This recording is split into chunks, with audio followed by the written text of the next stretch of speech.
Muito boa tarde, Ibiraci, muito boa tarde a todos os que estão acompanhando aí essa live depois de gravado. Hoje é dia 26 de março de 2021 e aqui o Instituto Maluco tem o prazer de receber o Rabino Roch Marco de Franca, que vai estar falando um pouquinho sobre a Páscoa na visão judaica.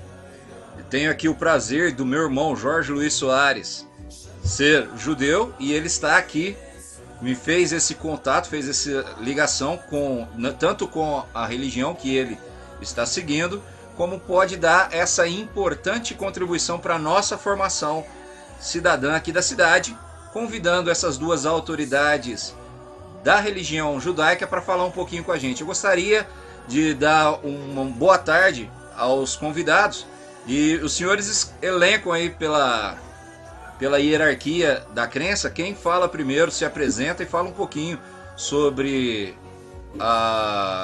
o culto de vocês, a igreja que vocês representam, se é que eu posso chamar de igreja, né? Eu peço que os senhores, se eu cometer alguma gafe, por não estar acostumado com a forma de tratar correta do culto religioso dos senhores, por favor, me corrijam.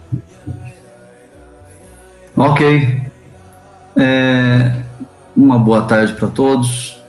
Um prazer estar com vocês. Eu agradeço o seu convite, foi uma gentileza da sua parte. Por intermédio do Jorge, que é um braço direito na nossa sinagoga. E não chamamos de igreja, chamamos de sinagoga. O sistema, a parte litúrgica é totalmente diferente de uma igreja cristã, certo? E nem por isso deixamos de crer no Mashiach, no Messias, tá bom? Deixando bem claro que o judaísmo ele é dividido em algumas vertentes, em algumas ramificações, e nós somos judeus que cremos no Cristo, no Mashiach, naquele que foi crucificado. Grande parte dos judeus já estão crendo nesse Messias. Hoje temos na média 3 milhões de judeus no mundo já crendo em Cristo. Há algumas pequenas diferenças. Talvez a diferença mais clara é que normalmente sinagogas são escolas, são yeshiva. São escolas e nós temos uma sistemática de ensino das escrituras. Nós estudamos os textos dentro dos originais, a Bíblia nós sempre falamos que ela é codificada, ela é criptografada. Então nós trabalhamos com a parte mais delicada das escrituras, que é entender os textos nas suas origens. Basicamente, isso é o judaísmo, basicamente, porque se nós formos entrar a fundo, nós vamos tomar muito tempo, mas eu creio que o Moré Clayton também, que é um professor da nossa yeshiva, da nossa escola, nós estamos formando jovens, adolescentes, adultos, para que assumam posições eclesiásticas dentro do ministério sinagogal. Para efeito de curiosidade, sinagogas do nosso porte, do porte da nossa, pela graça e misericórdia do Todo-Poderoso, são poucas no Brasil. Nós devemos ter no máximo 3 a 4 sinagogas desse porte, do tamanho da nossa, messiânicas. Então nós somos a terceira, talvez a quarta maior da América do Sul, e isso para a honra e a glória do Eterno. E sinagoga no estado de São Paulo, que nós temos conhecimento que é completa para ser sinagoga. Se não fosse uma sinagoga, se chamaria Kerilá, ok? Congregação. Ela passa a ter o sistema sinagogal quando ela alcança números mínimos exigidos pelo conceito judaico, ok? Quantidade mínima de homens que guardam a lei Kashrut, a lei Kasher do livro de Levíticos, capítulo 11, a lei alimentar, homens que usam seus kippot, seus talitot, seus talits, seus kippah, homens que andam segundo as regras do judaísmo, segundo as regras da Torá. Então, nós somos hoje privilegiados pelo Eterno, e vocês que estão aí em Ibiraci, tão perto de nós, de termos uma sinagoga desse porte aqui no interior do estado de São Paulo. Para chegar ao sistema de sinagoga, um dos conceitos, uma das exigências principais, nós temos que ter um pergaminho kasher que é um pergaminho escrito em peles de cabra, ok? E ele tem que ter sido passado pelo crivo do rabinato de Jerusalém. E nós temos um pergaminho desse, com mais de 120 anos de idade, escrito em 22 peles de cabra, uma peça raríssima, que fica guardada dentro de uma arca chamada Aron HaKodesh, uma arca sagrada. Rabi, gostaria que o senhor falasse para a gente, na cultura judaica messiânica, como o senhor disse, como que é a origem da Pessa? É assim mesmo que pronuncia? Isso, Pessar. O que nós comumente aqui no Ocidente chamamos Páscoa. Qual que é a origem do Pessa no judaísmo, por favor? Vamos analisar alguns pontos importantes de se entender. O judaísmo não é uma invenção, ok? O judaísmo é um conceito milenar. Então o judaísmo ele caminha desde o nosso primeiro judeu, nosso pai Avraham Avinu, nosso pai Abraão, ok? Desde que ele passou pela circuncisão, segundo uma ordem do Eterno, dali surgiu o primeiro judeu, que na verdade se chama Ivri. E a tradução da palavra Ivri é atravessador, que sai de uma margem do rio e vai para outra margem. Isso é a tradução da palavra judeu. Interessante, né? Então veja só um detalhe. Dentro desse conceito do judaísmo, as escrituras relatam no livro de Shemot que o Eterno avisou Moshe para avisar o povo de Israel, o povo hebreu, que haveria um Pessar por sobre a terra do Egito. A tradução da palavra Pessar no original é passar por cima. Por isso, na história, as crianças, os adolescentes conhecem muito essa história, que um cordeiro foi morto, foi pego o sangue desse cordeiro, passado nos umbrais da porta, e aí um anjo passou por cima da terra do Egito.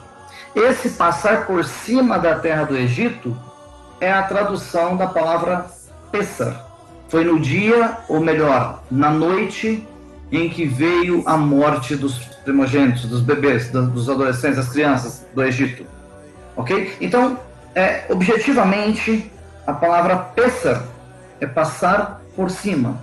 Então, nós traduzirmos essa palavra para Páscoa deixa uma certa distância do conceito original. Ficamos um pouco longe do conceito original. O judaísmo ele pratica o que é a história. O que vem depois são influências de outras religiões, que nós não estamos aqui para debater religião, mas as pessoas precisam entender origens. Então, o Pessar não aconteceu com os indianos. O Pessar não aconteceu com os romanos. O Pessar aconteceu com os hebreus. Então, quem mais entende de Pessar, com toda a modéstia, somos nós, judeus. Porque o Pessar aconteceu conosco. É a história, a nossa história. Ok? Então, a tradução mais exata da palavra Pessar é passar por cima. Muito interessante. Então, o Pessa, a passagem está intimamente ligada com aquela passagem da libertação dos hebreus no Egito.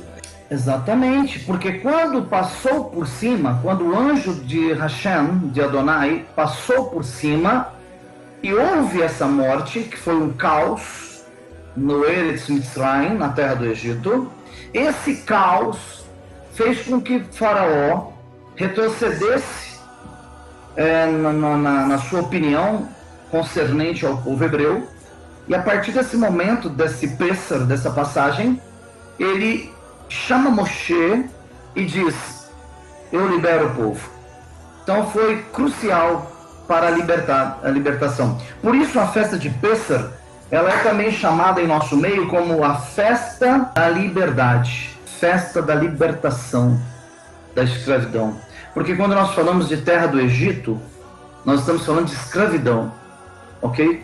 Então nos termos hebraicos nós chamamos de Eretz, terra, Mitzrayim, terra do Egito, a terra da escravidão.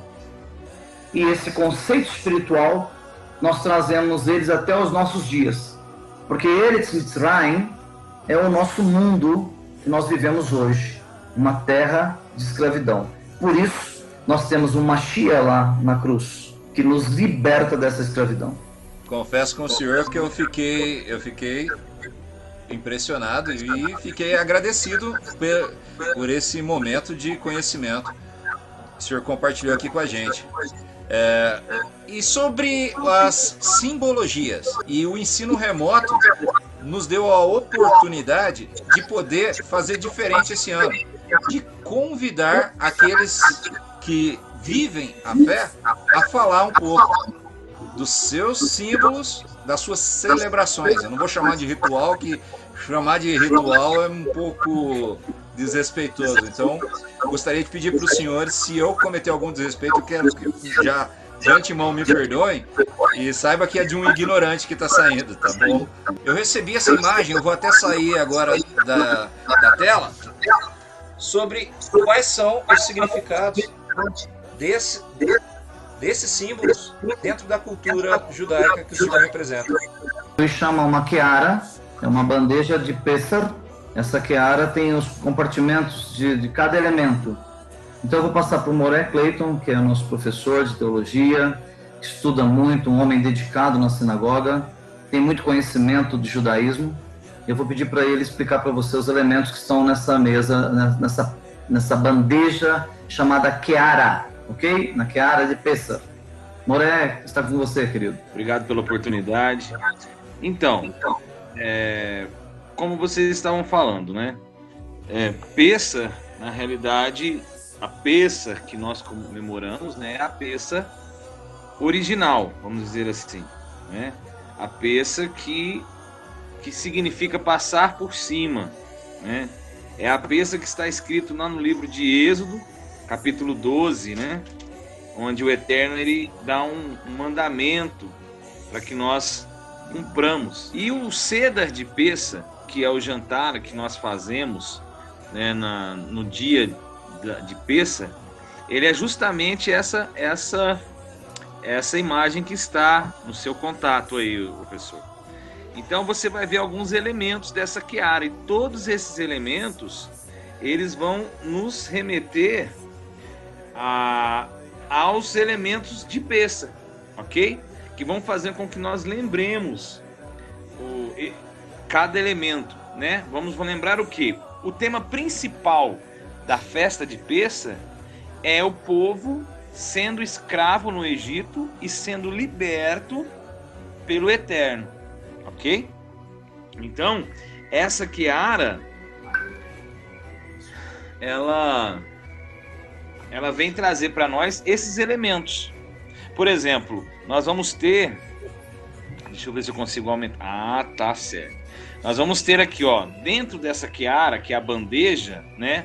Nós vamos ter aqui, ó, a erva amarga, né? O maror, né? E o hazeret, certo? Que são símbolos da amargura que o povo viveu no Egito, ok?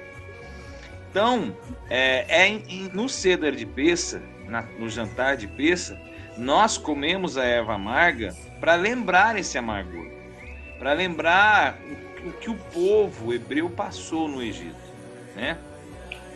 Também vamos ter ali o ovo, que é o Betsaida, né? O Betsaida, né?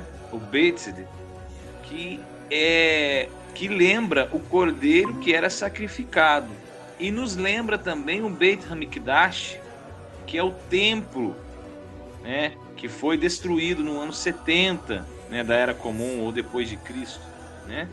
Então, ele faz a menção ao templo e também ao cordeiro, né? Nós vamos ter também na keara, né, uma porção de um haseret, que simboliza a massa, a argamassa que o povo hebreu fabricava, né, para a construção das pirâmides, né, para onde eles estavam trabalhando, assim, até que no final o faraó diz que forneciam as palhas, mas nem as palhas ele não ia fornecer. Então esse haroset é um doce, né? É um docinho que é fornecido, né? Que nós fazemos para lembrar essa argamassa que eles não eram fornecidos nem as palhas, eles tinham que trabalhar pesado. Então a vida no Egito era dura. E nós trazemos a essa memória principalmente as crianças que participam da festa, para que elas não se esqueçam. Porque o mandamento do Eterno é que elas não se esqueçam que nós um dia fomos tirados do Egito, né? Também tem nessa queara uma porção de água salgada, tá? Água com sal, porque ela simboliza as lágrimas que o povo, né, derramou no Egito. Por exemplo, por fim, na escravidão de Faraó não deixava o povo guardar o Shabat, ok? O Shabat é o dia principal da semana para nós, porque é o dia do Eterno. É o dia que o Eterno ele fala no seu quarto mandamento, no livro de Shemot, Êxodo 20, para que nós lembremos do Shabat para santificá-lo. Então o dia santo do Senhor é o Shabat. E ele impediu o povo hebreu, né? Nos impediu de guardar o Shabat. E isso causa, segundo a Torá, isso causa a ira, né, do Eterno contra Faraó, né? Então nós usamos também, temos na queara o zeroa, que é um osso, muitas vezes é usado a coxa de frango, né, simbolizando o braço do Eterno, porque com um braço forte o Eterno nos tirou do Egito, né? Isso tudo são símbolos da festa de Sidra dentro dessa queara. Isso tudo participa. Nós explicamos cada um desses elementos, principalmente para aqueles que não conhecem, principalmente para as nossas crianças, os nossos filhos, porque, como eu disse, o mandamento é que nós contemos, né, para os nossos filhos por que fazemos isso. Nós fazemos para lembrarmos como o Eterno nos tirou da escravidão com um braço forte. E também um tema principal da festa de Pessa é esse pão, parece uma bolacha de água e sal que está aí, né, chamado matzá, é o pão sem fermento. Talvez vocês vão conhecer ele como pão ázimo. É o pão sem fermento. Essa é a verdadeira matzá, é o pão feito às pressas, que o Eterno falou, olha, faça o pão sem fermento, o pão feito às pressas e cinge os seus lombos. Cingir os seus lombos é uma coisa bem difícil da pessoa entender o que é cingir os lombos, né? Mas eles tinham que, como eles usavam umas espécies de batas, né? Que eram longas, vestidos longos, né? Tanto o homem quanto a mulher era a mesma vestimenta praticamente. Só que eles tinham que cingir os lombos, eles tinham que suspender aquela bata até mais ou menos a cintura, amarrar, porque eles não podiam correr com a bata totalmente, né, até nas canelas. Elas tinham que subir até mais ou menos na altura do joelho, né, como se fosse uma saia até no joelho, para que eles pudessem correr, porque eles iam sair às pressas. Por isso essa matzá, esse pão, é chamado pão de dores, ou pão da aflição, porque foi nos momentos que eles estavam aguardando ali, né, quando o Eterno ia dar a ordem, agora vocês vão sair, né? E nós principalmente também lembramos do cordeiro, porque a preparação é 10 dias antes. Eles separavam um cordeiro, né, sem defeito, sem mancha, né, para sacrificar esse cordeiro em Pessa. Então, a primeira Pessa, eles separaram esse cordeiro, e quando chegou no dia 14, né, na virada do dia 14 para o dia 15 de Nissan, que hoje vai ser ao dia 27, no sábado, agora no Shabat, para domingo, como o Rosh disse, o nosso calendário ele vira às 6 horas da tarde, então nessa virada era sacrificado, né, o cordeiro, né? E quando eles fizeram a virada, eles sacrificam o cordeiro e o seu sangue é passado nos umbrais da porta, que é o sangue da redenção, né? Então esse é o jantar de Pessa, esse é o cedo de Pessa que nós celebramos. E esse sangue, agora, nos nossos dias, nós não sacrificamos o cordeiro. Nesses nossos dias, nós não comemos cordeiro, tá? Porque o Beit HaMikdash não existe, ele foi destruído, como eu disse, né? Hoje só existe o muro ocidental chamado Kotel, que erradamente foi batizado por Muro das Lamentações. E isso é um sacrilégio, vamos dizer assim. É uma blasfêmia falar com esse nome para o muro o Kotel, o muro ocidental, ok? Ali chama-se Kotel, o único muro do Templo de Salomão, do Beit HaMikdash, que ainda está de pé, ok? Então, como nós não temos o Beit HaMikdash, nós não sacrificamos, nós não fazemos sacrifícios hoje, nós também não sacrificamos cordeiro, não comemos cordeiro. E para nós que somos messiânicos, né, que reconhecemos o Yeshua como nosso Redentor, o nosso Salvador, também não precisamos, porque Ele é o nosso Cordeiro. Ele é o Cordeiro do Eterno, né, que livra o pecado do mundo, da condenação da morte. Então nós não comemos o Cordeiro no Seder de Pessa hoje, ok? Mas uma coisa muito interessante que o Pessa, ele está conectado com a última ceia, por exemplo, a última Seudá, porque foi no dia onde Yeshua, né? Nós falamos Yeshua, né? Dito comumente de Jesus, mas o seu nome nos originais é Yeshua, né? Que simboliza salvação, né? E foi no dia que ele foi sacrificado, foi no dia que ele foi entregue no madeiro. Agora, uma coisa muito interessante que nós vamos ver no livro de Marcos, capítulo 14, que é a narração da última ceia, por exemplo. E Yeshua, Jesus, ele faz o mesmo rito, né, a mesma liturgia do Seder de Pessa. E ele pega a matzá, um exemplo, que é o pão sem fermento, parte o pão sem fermento, faz a brahá anteriormente, que é quando fala e deu graças, né? Todos conhecem como ele pegou o pão e deu graças, né? Que é a Eucaristia, vamos dizer assim. Ele pegou o pão, deu graças, mas esse deu graças, ele faz uma oração específica, uma brahá, onde nós falamos uma bênção, né? E ele parte o pão dizendo: este é o meu corpo que é partido por vós. É muito interessante, porque muitas vezes nós não nos atentamos a isso, mas ele não poderia ter feito isso com outro pão que não fosse a matzá. Por quê? Porque a matzá é o pão sem fermento, cujo fermento representa o pecado. Então ele estava dizendo: o meu corpo é o corpo sem pecado, que é entregue por vocês, que é partido por vocês. Então, o próprio Mashiach, o próprio Cristo, ele se sacrificou e ele fez toda a liturgia em Pessa, todo o Seder de Pessa. E depois ele pega o cálice de vinho, né? Faz a brahá ou dá graças, né? Como está escrito, e fala: esse é o cálice da nova aliança no meu sangue. Fazer isso em memória de mim. Então, esse cálice é o quarto cálice do jantar do Seder de Pessa. Então, Yeshua, ele fez toda a liturgia de Pessa para ir para o Getsemane, certo?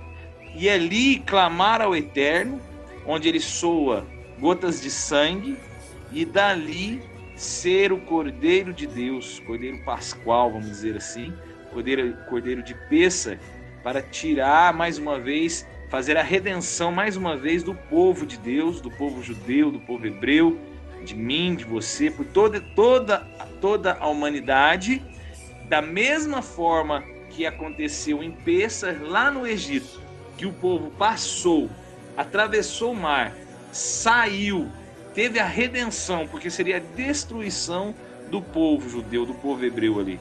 E agora seria a nossa destruição se Yeshua, se o Mashiach, o Cristo, não tivesse entregue a sua vida na cruz. E a ressurreição, porque trouxe vida para aqueles que outrora estavam perdidos. Da mesma forma que o povo hebreu estava com um decreto de morte, e trouxe o eterno vida através daquele cordeiro. Então, para você entender a Páscoa na visão cristã, na realidade, não tem como você entendê-la se você não voltar às suas origens, porque você vai começar a história do meio para frente.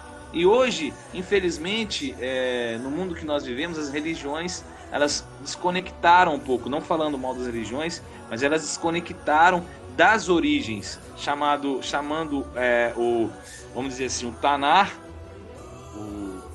que para nós é a Torá, os 5 primeiros livros, mais os escritos e os profetas, chamando ele de Velho Testamento, e dizendo que agora o Velho Testamento ficou para trás e o que vale é da vida de Jesus, de Yeshua, de Cristo, para frente. Esse é um pensamento das religiões hoje. Mas nós, do judaísmo messiânico, a Sinagoga Beit Shalom, nós venhamos esclarecer que uma coisa está conectada à outra. E Yeshua não existe simplesmente sem a Torá, como a Torá está conectada com Yeshua, com Cristo. E assim nós estamos caminhando para a redenção final, que é a volta e ressurreição do Mashiach. Então, qual que é essas traduções diferenciadas do nome do Mashiach? Como fica dentro...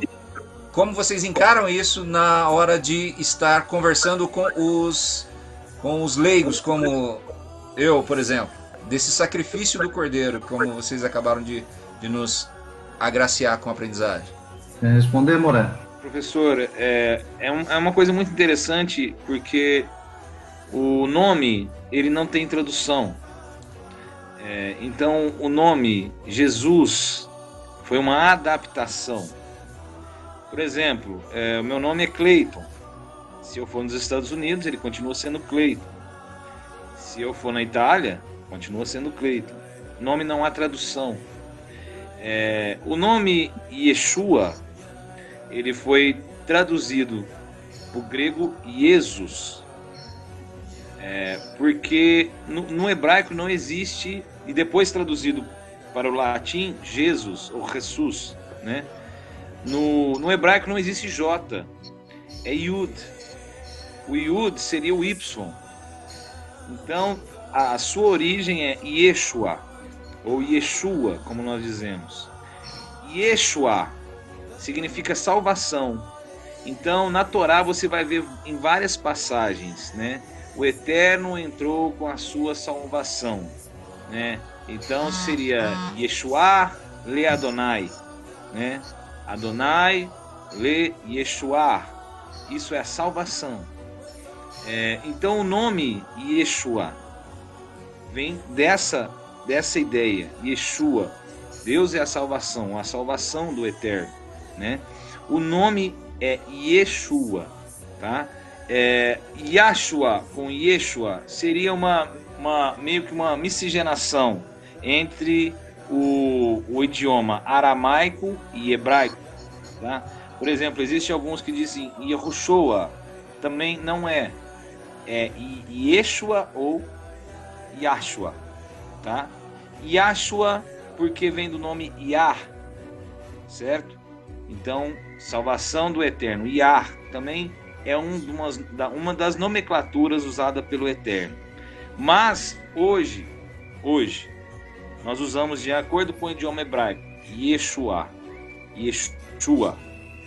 né? Que é a salvação. Yeshua. Para nós sempre vamos estar frisando o nome, Yeshua, justamente porque não há tradução. Na Kehilá, na sinagoga, hoje nós já estamos bem familiarizados. Mas quando nós falamos, né, para um público que é um público fora do contexto da sinagoga, nós sempre conectamos o nome Jesus com Yeshua, para que haja uma conexão, uma adaptação, uma identificação, ok? Mas procuramos não usar o nome Jesus, mesmo porque nós tentando viver num contexto original, então precisa se voltar ao nome original. Yeshua, o nome dos profetas, por exemplo, Isaías é Ishayahu, Jeremias e Meniahu, João é Yohanan. Então nós voltamos. Mateus, Matitiahu. Então nós conectamos aos originais. Dentro da sinagoga, nós já estamos já inseridos nisso, dentro dessa visão. Então, não há muita dificuldade. Agora, quando nós vamos falar, nós tentamos conectar. Mas, não há problema, desde que até a pessoa entender, né? Nós vamos estar sempre frisando o nome Yeshua, né? Mas Yeshua e Yahshua, como foi falado no filme, é devido à junção com o aramaico, ok? Yah, bom? É o proto-hebraico, na verdade. Muito obrigado pela explicação. Hoje em dia, Pessah, ou a Páscoa, para o nosso, explicando para as crianças que nós falamos Páscoa, mas no idioma, no original, judeus é Pessah, correto? Pessah. Ele ainda constitui os mesmos significados e a mesma importância do passado? O que os senhores falam sobre a celebração e como são os procedimentos da celebração? Existe alguma coisa ritualística, alguma preparação para a celebração nos nossos dias? Sim, da mesma forma que foi, né, na saída do Egito. Hoje, por exemplo, nós vamos ver no capítulo 12 mesmo de Shemot, de Êxodo, onde o Eterno fala: eliminem todo Hametz no meio de vocês. Hametz simboliza fermento, significa fermento, a massa fermentada, levedada. Hoje ainda praticamos isso, porque está escrito na Torá, é uma ordenança, é um mandamento.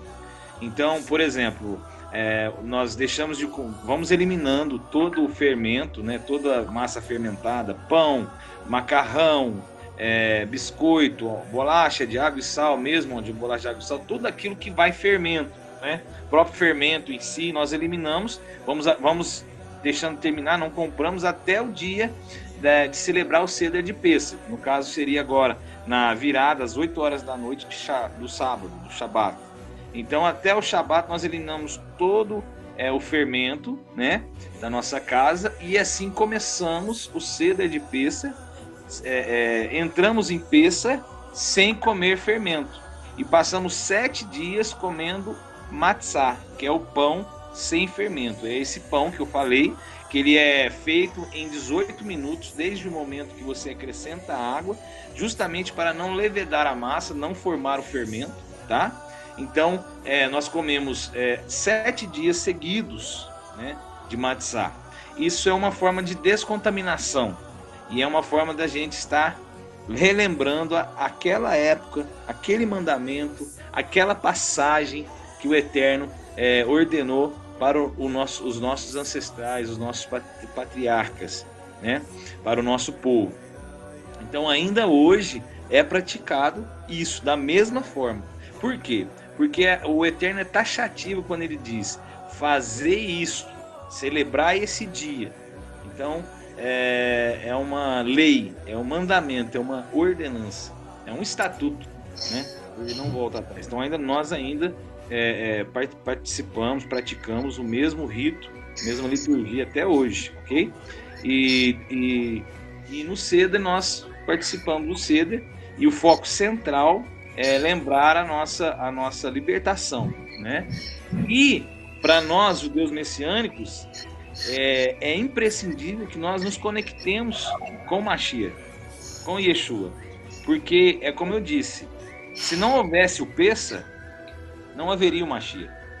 O Pêssah foi o princípio do plano da redenção.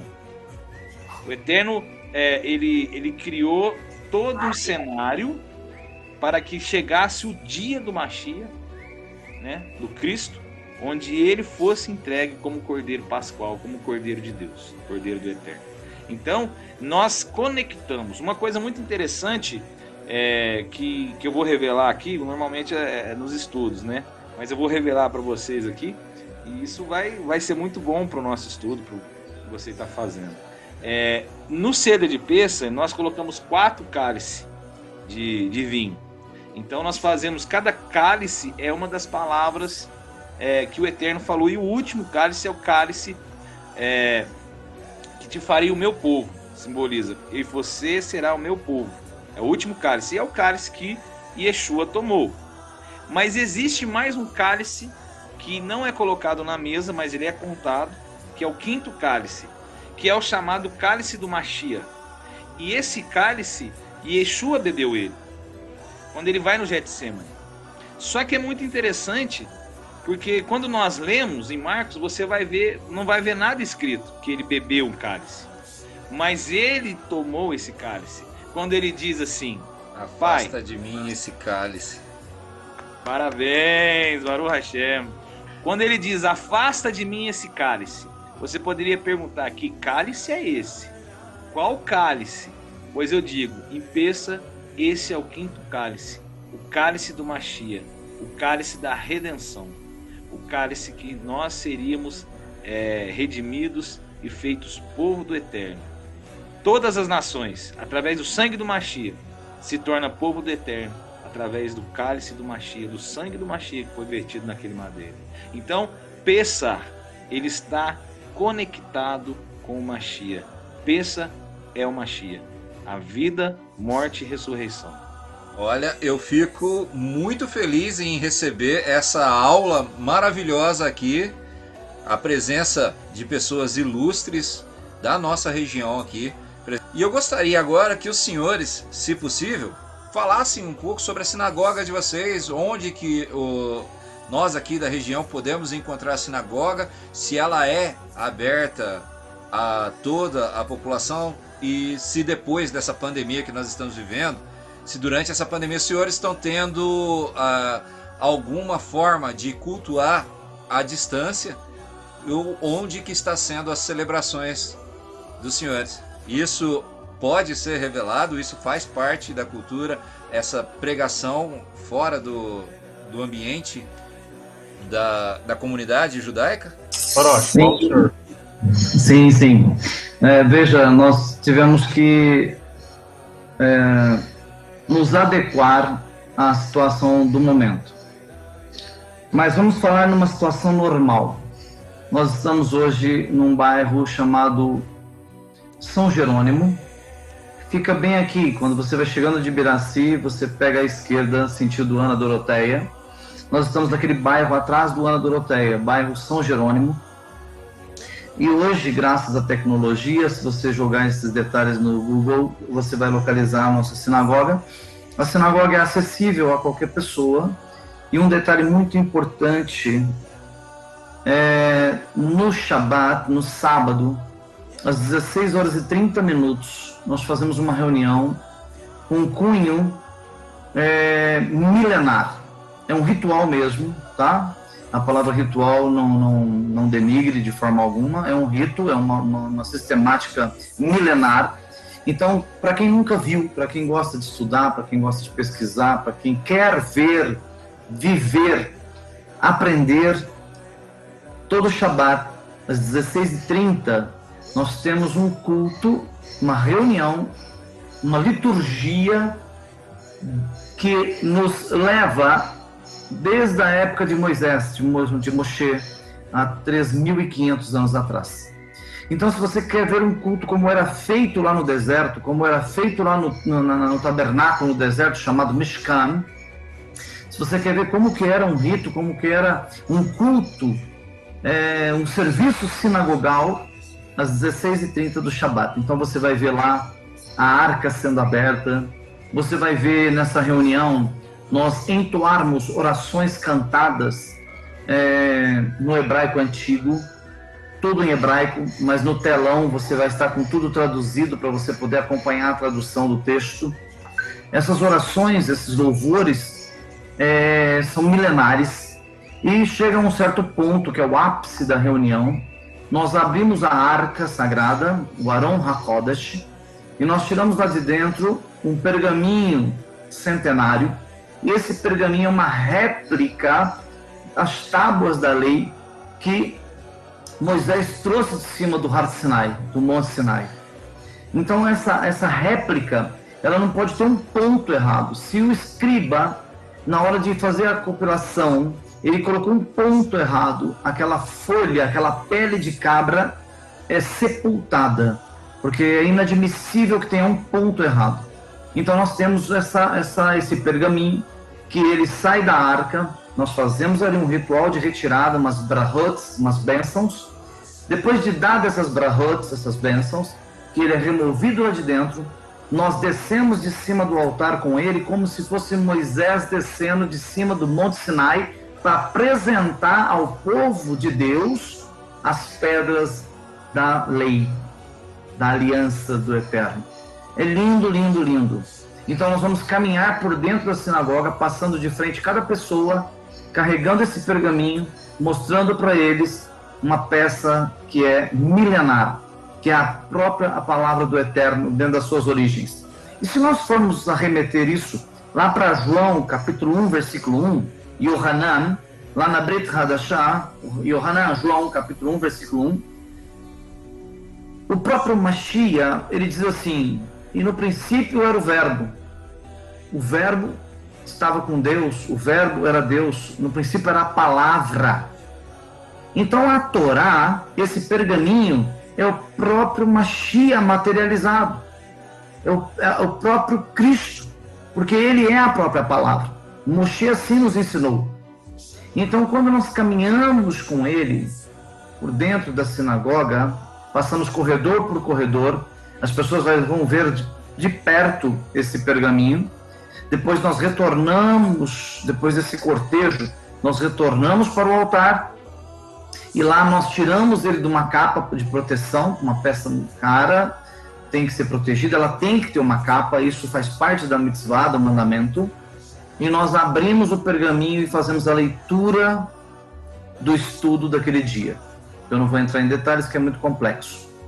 Então, quem quiser participar, quem quiser ver como é o sistema milenar, é sábado às 16h30, com acesso livre a qualquer pessoa que queira ver. Lógico que assim que passar toda essa crise, nós estamos ali de portas abertas, quero receber o senhor lá, vai ser uma honra, e eu creio que você vai gostar tanto que você não vai querer voltar mais para Ibiraci. Me foi perguntado a forma de como estamos fazendo os cultos. As medidas cautelares dizem que não pode ter pessoas dentro do templo, então nós fazemos live e nós usamos o mínimo de pessoas, ou seja, a pessoa que faz o papel do Razan, que é o homem que é encarregado e incumbido de fazer as orações cantadas.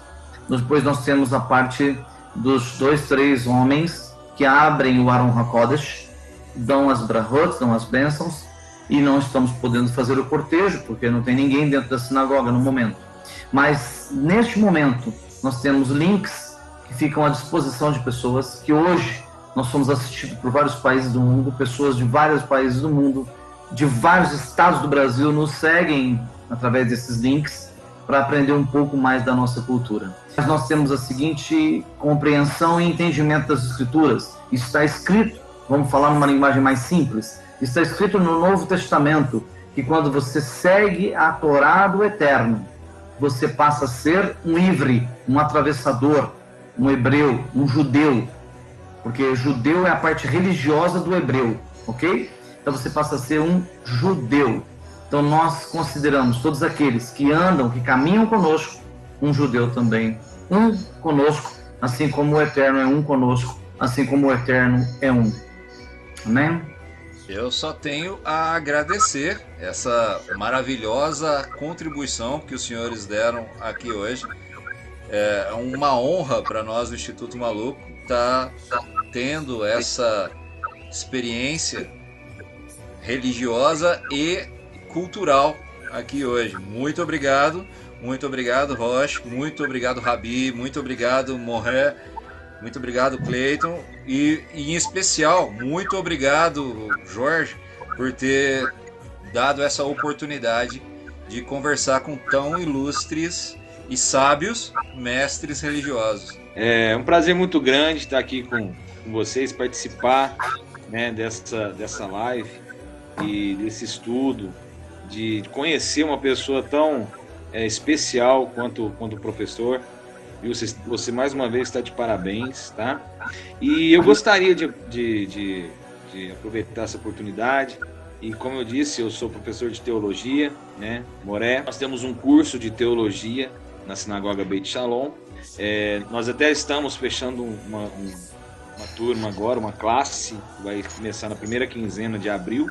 Então, assim, se alguém tiver interesse de participar, nós teríamos a felicidade, a alegria de estar recebendo todos lá com muito carinho, né? Para aprender, para ensinar a Torá, as escrituras no contexto original. Como é o material, um ensino que nós tivemos aqui hoje. Nós entendemos o contexto da Bíblia, nas suas origens, né? Bem esclarecedor. E com uma linguagem bem fácil, né? Didática, né? Então, assim, tá aqui o meu convite a todos, aqueles que têm o interesse de aprender um pouco mais sobre a Torá, né? Tá aqui o convite a fazer parte desse curso, Teologia. Qualquer coisa, tá o contato do nosso irmão, o Jorge, também você pode entrar em contato com ele, né?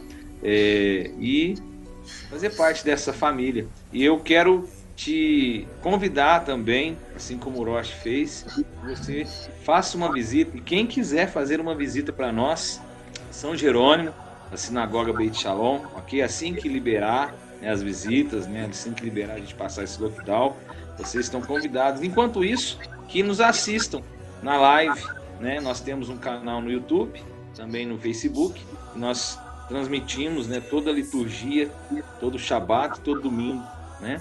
Então, que vocês sejam bem-vindos. Muito obrigado, viu, pelo carinho, pela atenção, muito obrigado pelo convite, muito obrigado. Amém. Amém. Baruch Hashem. Nós podemos terminar com uma brahá? Nós gostaríamos de fechar com uma brahá milenar, uma bênção milenar. Seria uma honra receber essa bênção dos senhores. Moré, por favor. Que o Eterno te abençoe e te guarde. Que o Eterno faça resplandecer o rosto sobre ti e tenha misericórdia de ti. Que o Eterno sobre ti levante o rosto e coloque em ti a Shalom, a paz. Yevarecha Adonai veishimerecha, Yair Adonai panamelecha viunecha, Is Adonai, Adonai panavelecha, ve'asem lecha, Shalom. Seja abençoado em nome do Mashiach Yeshua. Baruch Hashem. Abraço a todos. Foi um prazer, uma honra. Prazer todo meu. Muito obrigado. Muito obrigado mesmo. São 12 módulos, tá? 12 módulos. A pessoa que fizer o curso, ela vai sair apta, né, dentro do ensino judaico messiânico, tanto para que ela entenda e tanto para que ela ensine também, tá? Nós temos no final do curso uma das matérias é justamente você saber abordar, saber falar, saber como você passar esse conhecimento dentro das Escrituras com todo amor, com todo carinho que o Eterno nos ensinou.